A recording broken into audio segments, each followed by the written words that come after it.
दगड़ूशेठ हलवाई गणपति का जो फेस्टिवल है वो 1893 में शुरू हुआ। पहले दगड़ूशेठ हलवाई जो थे ये यहाँ के पुणे सिटी के स्वीट सेलर थे, रेस्लर थे, पुणे के शेरिफ थे। वो एक जाने माने व्यक्ति थे और उन्होंने ग्वालियर में ये गणेश फेस्टिवल देखा था उस टाइम। और उनके जो कलीग्स थे भाऊ साहब रंगारी और लोकमान्य तिलक को उन्होंने बताया कि हम ये शुरू कर रहे हैं। वो उन्होंने शुरू किया और नेक्स्ट ईयर लोकमान्य तिलक ने सभी को अपील किया कि इसको सार्वजनिक स्वरूप दिया जाए। तो नेक्स्ट ईयर गणेश फेस्टिवल को सार्वजनिक स्वरूप लोकमान्य तिलक ने दिया। लेकिन जब भक्त लोग बढ़ने लगे तो भक्त लोगों ने डिमांड की कि हमको साल भर इसका दर्शन होना चाहिए। तो इसीलिए इस गणेश जी का पहला मंदिर वो 1984 में गुड़ी पाड़वा के दिन बना। श्रृंगेरी के शंकराचार्य जी के हाथों उसकी स्थापना हुई और तब से ये मंदिर का विस्तारीकरण बहुत बढ़ने लगा। 2006 में इसका विस्तारीकरण हुआ जब संकटी चतुर्थी रहती है हर महीने में, उसमें 2-3 लाख लोग आते हैं। और जो गणेश फेस्टिवल है उसमें 10 डेज में 2 करोड़ लोग गणेश जी के दर्शन हेतु आते हैं। इस साल हम अयोध्या के राम मंदिर की रिप्लिका बना रहे हैं। हमारी भारतीय सभ्यता और संस्कृति का प्रतीक ये उत्सव तब से है। उसमें हमारी संस्कृति के प्रतीक जो है वो सब उस फेस्टिवल में लाए गए। हम रंगोली निकालते हैं, हम गणेश जी की आरती करते हैं, भोग लगाते हैं, भजन करते हैं।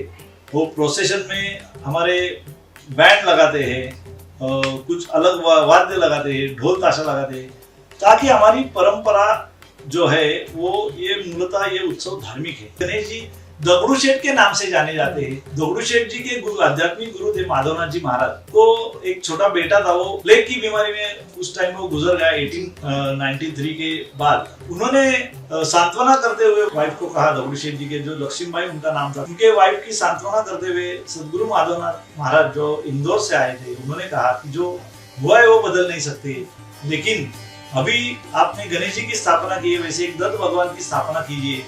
जैसे बच्चे बड़े होकर माँ बाप का नाम रोशन करते हैं, वैसे ये दो भगवान आपका नाम रोशन करके ऐसा आशीर्वाद दिया। गणेश जी दगड़ूशेठ जी के नाम से जग में विख्यात हुए और पुणे शहर का जो सबसे मेन रोड है वो उनकी वाइफ लक्ष्मीबाई के नाम से जाना जाता है, लक्ष्मी रोड उसको बोलते हैं। गणेश जी का 75th ईयर था, 1967 में था। उसके बाद ये जो प्रेजेंट मूर्ति थी हाथ थोड़ा भंग हो गया, इसीलिए वो तीसरी मूर्ति बनाने का निश्चय हुआ। और उसके लिए पाचारण किया गया। जो कर्नाटक के राजशिल्पी थे नागेशप्पा शिल्पी, वो यहाँ पुणे में ससुन हॉस्पिटल है, गवर्नमेंट हॉस्पिटल है, वहाँ वो कुछ बॉडी पार्ट्स बनाते थे, उनको पाचारण किया और 1 फुट का मूर्ति बनवा के लिया। और पुणे में उस टाइम का जो एक बड़ा थिएटर था, उस थिएटर में आखिर का जो शो है 12 बजे का, वो खत्म होने के बाद यहाँ के जो पूरे रहवासी है, जो लोग है हमारे परिसर में, उनको सब इकट्ठा किया और प्रोजेक्टर के थ्रू बड़े पर्दे पे वो 1 फुट का मूर्ति सभी को दिखाया। और सभी ने मान्यता देने के बाद कि अरे हाँ ये सही मूर्ति है, कारीगर को हमने बड़ा मूर्ति बनाने का ऑर्डर तो दे दिया। और उन्होंने उनके जो पिताजी थे शंकरप्पा शिल्पी, वो मैसूर में जो वडियार पैलेस है वहाँ राजशिल्पी थे, वो मूर्ति के मंत्र जानते थे। उन्होंने पहला मंत्र बोल के उसकी मिट्टी के काम शुरू किया। और जो नागेशप्पा शिल्पी थे, पुणे सिटी में 2 नदियां है, 2 रिवर्स है, मुड़ा एक नाम है, एक मुठा नाम है, उनका जो संगम है, उस संगम पे सूर्य ग्रहण का मुहूर्त था।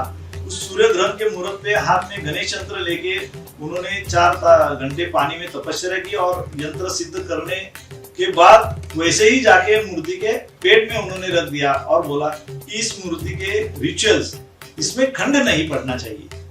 और तब से लेके आज तक इस मूर्ति के रिचुअल्स में कोई खंड नहीं पड़ा है। जो गणेश जी को अर्पण होता है डोनेशन बॉक्स में, उसका 25% हम रिचुअल्स में लगाते हैं और 75% जो है वो समाज के पिछड़े हुए वर्गों के लिए विभिन्न सामाजिक उपक्रम के माध्यमों से पहुंचाने का कार्य ये ट्रस्ट करता है। और जो सोना आता है, जो चांदी आता है, उसका हम लीलाव नहीं करते। जो सोना आता है उसके ऑर्नामेंट्स के सेट्स गणेश जी को करते हैं। गणेश फेस्टिवल में बहुत सारे भक्त लोग आते हैं, करोड़ों लोग आते हैं। नरेंद्र जी मोदी ये अभी 1 महीना पहले ही दगड़ूशेठ के दर्शन करने आए, पद पे रहकर ये लोग आए थे। थाईलैंड में, बैंकॉक में दगड़ूशेठ की 6 मंदिर बन गई है और फुकेत में 1 मंदिर बना है। तो वहाँ के लोगों को बहुत आस्था है हमारी भारतीय हिंदू संस्कृति में और विशेषतः गणेश जी में। ये अष्टविनायक की यात्रा करने के लिए भी वो लोग यहाँ आते हैं और दगड़ूशेठ का दर्शन करते हैं।